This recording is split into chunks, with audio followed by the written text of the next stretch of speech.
pregnant woman won't endure that. I've talked to many people even in our church, and they didn't go through morning sickness. I'm jealous, but it's okay.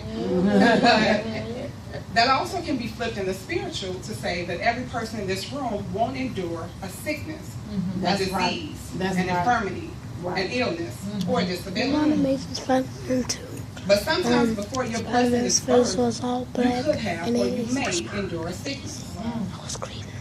Ecclesiastes 3:1, it tells us that to everything there's a season, and there's a time to every purpose under the heaven.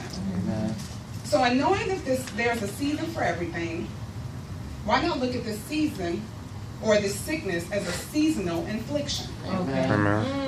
Why would we allow this infliction to halt us or to stop us from living our lives? Why don't we look past this season to know that we're going to endure this in order to receive our blessing on the other side?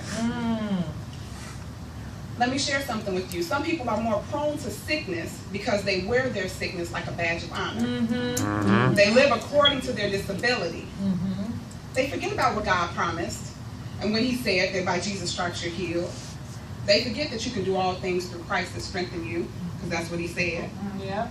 They forget that by your faith that you're made whole. They forget these things. They forget that whatever you bind and loose on earth is bound and loose in heaven. They forget these things because they're in their season of affliction. Amen. All right. Now, there's a season for what you're going through if you're struggling with the sickness. Every situation has a different time frame. I just explained to you that even in my 2 pregnancies, I had 2 different time frames of a morning sickness. Right. And you shouldn't expect to go through the same thing that someone else is going through in the same time period that someone else is going through.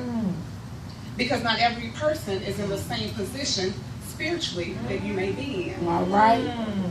All right. Now I'm going to show you a story about a man in John 5, if you can just turn there with me quickly. We read this scripture earlier.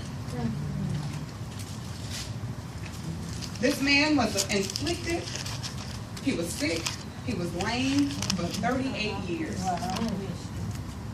38 years. I'm only 28. That means that in order for me to even experience how long he's been sick, I have to live for another 10 more years. Long time. And the word in John 5 said, and if we just drop down to verse 2, it says, "Now there is at Jerusalem by the sheep market a pool, which is called the Hebrew tongue Bethesda, having 5 porches. And these lay a great multitude of impotent folk, of blind, halt, withered, waiting for the moving of the water.